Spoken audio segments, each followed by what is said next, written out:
안녕하세요. Q&A 시작할게요. 제가 원래 말을 잘 못해가지고 이런 거 익숙치가 않아서 좀 이해해주세요. 어떤 음식을 좋아하는지에 대해서 물어보신 분이 계신데 빵 좋아하냐고, 빵순이냐고 물어보신 분도 있으세요. 네, 저 빵 좋아해요. 제가 베이킹을 직접 하기 전에는 단 빵 같은 거는 아예 먹질 않았거든요. 거의 바게트, 통밀빵, 샤워도 이런 것만 먹었는데 빵을 많이 먹으면 안 되니까 타협점을 잡은 게 빵은 조금 먹고요. 야채를 많이 먹으려고 노력하고 있어요. 빵 한 요 정도? 요 정도 한 조각이랑 야채는 한 요만큼. 베이킹이나 요리를 배운 적이 있는지 물어보시는 분이 계신데 저는 베이킹도 요리도 정식으로 배워본 적이 없어요. 개인 쿠킹 클래스도 다녀본 적이 없고 그 다음에 정규 강좌도 들어본 적이 없어요. 제가 강의 계획이 있을 때 참고하려고 문화센터 단기 강좌는 몇 번 들었어요. 그렇다고 제가 요리에 자신감이 없거나 내가 요리를 못한다 이렇게 생각은 절대 안 하고 저는 잘합니다. 요리대회에서도 나갈 때마다 수상을 했고요. 제 레시피도 여러 매체에서 인정해 주셨거든요. 배운 적이 없지만 요리는 자신이 있다. 이렇게 생각해 주시면 될 것 같아요. 이 영상만큼은 꼭 해봐야 된다. 가장 활용도가 높고 제가 자주 사용하는 레시피가 맞는 간장이에요. 아이들이 어리다 보니까 매운 양념을 할 일이 별로 없어요. 매운 게 땡기면 맞는 간장에 고춧가루를 조금 넣으면 그 나름대로 맛이 있거든요. 그래서 맞는 간장을 추천합니다. 링크 위에다가 이쪽에다가 걸어드릴게요. 최애 레시피 물어보신 분이 계신데 최애 레시피는 딱 손에 꽂을 수는 없어요. 진짜 머리를 쥐어짜고 여러 번 해보고 그러면서 레시피를 만들어냈거든요. 그래도 영상을 꼽아라. 그러면 저는 그냥 베이킹 영상 모두 다 같이 건강해지자 이런 마음으로 공개를 했는데 어쩔 때는 제 영상을 보시고 상업적으로 이용하시는 분들이 있을까봐 레시피를 공개하기 아까운 적도 있어요. 즐겨하는 요리? 영상에는 많이 없지만 아이들과 이제 함께 먹을 수 있고 소화 흡수가 잘 되고 탄수화물 함량이 낮은 미역국, 된장국 이런 국 종류 많이 합니다. 레시피 만드는 법에 대해서 물어보신 분이 계신데 문득문득 생각나면 적어뒀다가 제가 생각난 것을 토대로 조리를 해서 만들어요. 여기는 이게 잘 어울리겠다. 그냥 이게 머릿속에 그냥 입력되어 있는 것 같아요. 영상 관련된 일을 다루는지 영상 관련된 일을 하지 않았어요. 원래 직업이 금융 쪽에서 개인정보 보호, 보안, 공인인증서 같은 거 있잖아요. 그런 일을 했었거든요. 그러면서 이제 서버 관리도 하다 보니까 기계를 잘 다루는 것 같아요. 툴 같은 거 만지는 것도 익숙해가지고 편집하는데 쉽게 할 수 있었던 것 같아요. 촬영 시간, 촬영 장비, 편집 시간에 대해서 문의하신 분이 계신데 요리를 한 번에 끝낼 때도 있고 카메라도 신경 써야 되고 그 요리에도 집중을 해야 되고 저 혼자 하는 일이다 보니까 이게 평소에는 잘해도 꼭 카메라만 켜면은 망할 때가 있어요. 진짜 네, 사실 망할 때가 좀 있습니다.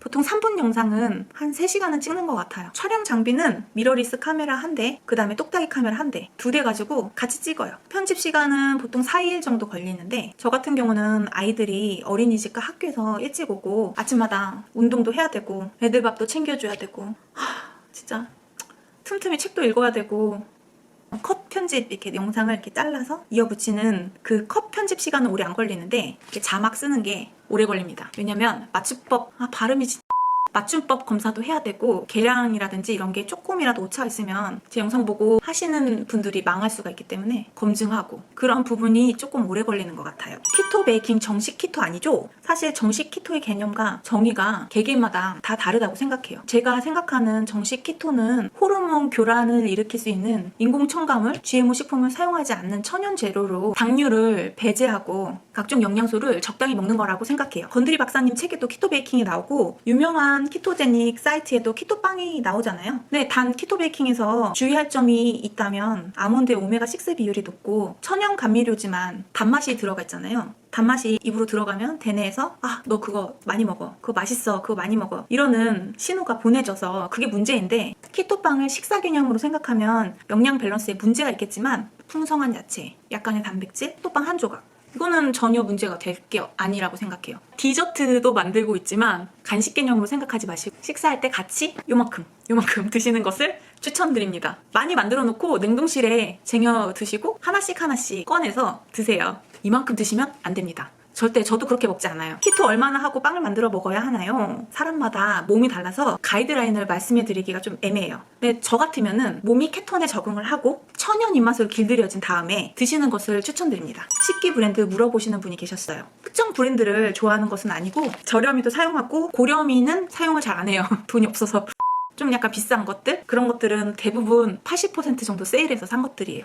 마트, 백화점, 인터넷 쇼핑몰, 해외 직구 모두 다 가리지 않고 구매를 합니다. 당뇨 환자에게 저탄고지식보다 저탄식이 좋은지 물어보시는 분이 계셨어요. 그리고 그분이 당뇨 환자를 위한 저탄수 빵 추천도 물어보셨는데, 물론 의사분과 저탄고지 당질에 대한 시기를 상담해야 되겠지만 단순히 신체의 물리적인 시스템을 생각한다면 피 속에 글루코스, 포도당이 많아서 피가 끈적끈적해지는 게 문제죠. 그래서 순환에 문제가 생기고 그래서 합병증이 생기죠. 눈이라든지 신장이라든지 말초신경이라든지 간은 혈관 쪽에 문제가 많이 생기죠. 여기에 혈관을 딱딱하게 하는 지방을 섭취하게 되면 혈액순환에 더 문제가 생길 것이라고 생각해요. 혈관을 딱딱하게 하는 지방은 뭘까요? 트랜스지방, 그다음 포화지방. 건드리 박사님이 아니라 최강의 식사 저자분 아스프린님이 포화지방은 건강하다고 했지만 모든 사람한테 그게 해당되는 것은 아니라고 생각을 해요. 저 같으면은 포화지방 섭취는 최대한 줄일 것 같고요. 올레인산이 풍부한 올리브유하고 그 다음에 오메가3의 들기름, 이 정도로 저탄고지를 하게 될 것 같아요.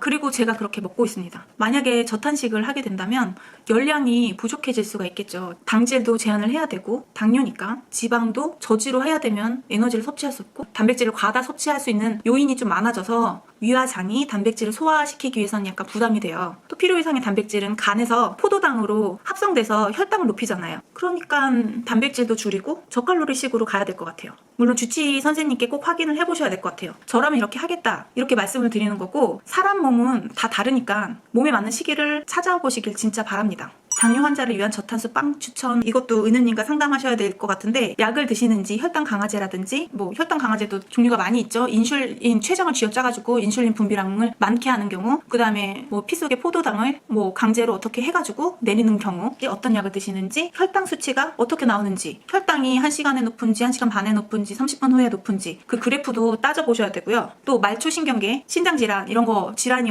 있으신지 없으신지 확인을 하셔야 돼요. 그리고 나서 너무 생각할 게 너무 많네요. 제가 약간 머릿속이 약간 편집증이 있어요. 제가 사실. 통밀빵, 바게트빵, 샤워도우빵, 저탄수빵 상관없이 1회 분량을 확 줄일 것 같아요. 확. 저는 이만큼 먹고 있습니다. 빵 같은 거 먹을 때. 요거 이상 절대 먹지 않아요. 그 야채는 이만큼 먹고요.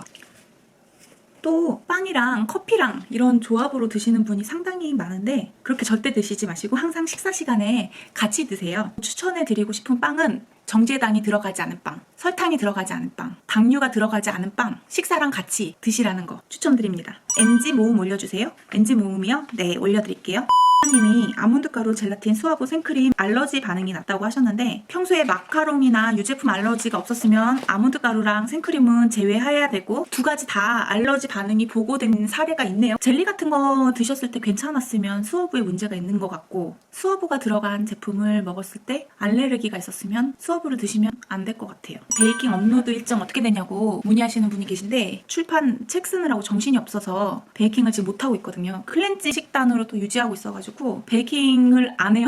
요새 또 봐야 되고, 그러면 이제 클렌징이 깨지다 보니까 베이킹을 지금 못하고 있어요. 이것도 일정 봐서 올리도록 할게요. 사용하는 가루나 재료의 칼로리 알려줄 수 있는지, 제가 칼로리 명시를 안 하는 이유는 칼로리는 사실 의미가 없다고 생각을 해서, 장내 미생물에 따라서 소비하는 칼로리가 다 달라서, 그리고 또 계산 방식에 따라서 오차 범위가 있어서 그 문제점을 구독자님께서 지적해 주신 적이 있어서, 칼로리 어플 찾아보시면 유명한 어플 굉장히 많아요. 입력만 하면은 영양 성분이 다 나오니까요. 다른 방법은 인터넷에서 검색하셔서 제품 상세 설명에 탄단지 비율이라든지 그람수라든지 자세히 나와 있어요. 대체 감미료 논란이 있는데 그거 없는 레시피 만들 생각 있는지. 요새 제가 감미료 많이 안 먹고 있습니다. 이것도 제가 시간이 나는 대로 찍어서 올리겠습니다. 너무 죄송해요. 맨날 찍어서 올린다 그래 놓고서는 지키는 게 하나도 없는 것 같아서 정말 죄송합니다.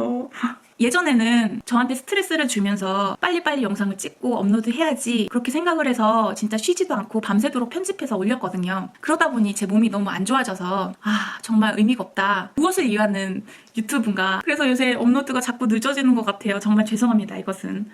다이어트 할 때 언제 가장 힘들었는지. 제 첫 다이어트가 14살 때였어요. 중학교 1학년에서 2학년 넘어갈 때. 세상에 대해서 아직 잘 모르잖아요. 중학교 2학년 때 신경성 식욕부진증으로 죽을 뻔한 적이 있어요. 허리가 19인치 정도 됐었어요. 그때 어떻게 뺐냐면 하루에 500칼로리 먹고 뺐는데 그때 정말 죽을 뻔했어요.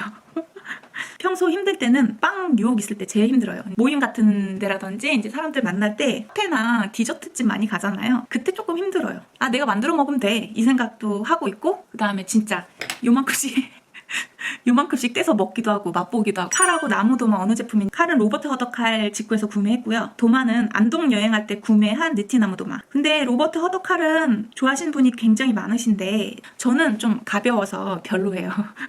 저는 약간 살짝 무게감 있고 이런 칼이 더 좋더라고요. 제가 좀 약간 힘이 있거든요. 팔뚝도 그래서 좀 굵고. 칼하고 나무 도마 제가 영상 또 찍어드릴게요. 너무 이것도 진짜 기다려주세요.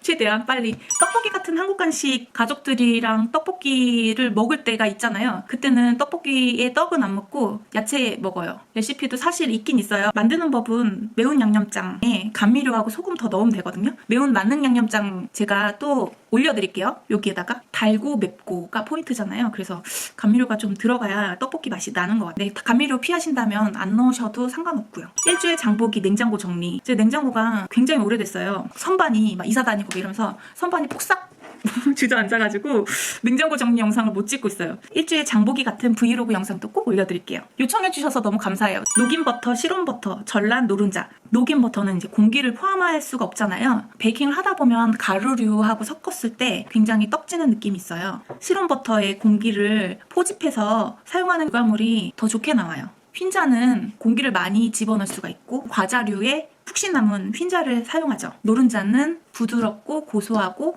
요리할 때 쓰는 도구 리뷰. 이것도 제가 곧 올릴게요. 평소 자주 사용하는 재료와 팁. 저는 대파 굉장히 자주 사용해요. 국에도 넣고 볶음밥에도 넣고 조림에도 넣고 베이킹에도 넣고 만능인 것 같아요.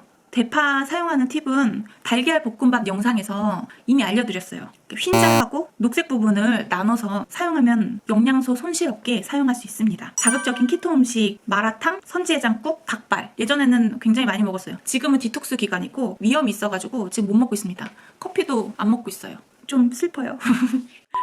그리고 저 키토로 다이어트를 많이 했는데요. 지금은 키토제닉 다이어트 하지 않고 있습니다. 다른 방식으로 다이어트 하고 있어요. 제 다이어트는 절대 끝나지 않아요. 평생 할 생각으로 하고 있고, 얼마 전에 커뮤니티에 글 올렸을 때 64kg라고 올렸는데 62kg예요. 제가 살을 빼고 싶어서 뺀 게 아니라 디톡스를 하니까 저절로 빠졌어요. 항상 몸무게는 항상성을 유지하려고 하잖아요. 제 몸무게 패턴을 보니까 건강한 몸무게를 유지하는 것이 저한테 더 좋을 것 같아서 65kg를 사실 목표로 잡았거든요. 제가 키토제닉 다이어트를 그만두게 된 이유는 나중에 영상에서 알려드릴게요. Q&A는 이만 마치고 언박싱 영상으로 마무리할게요. 안녕.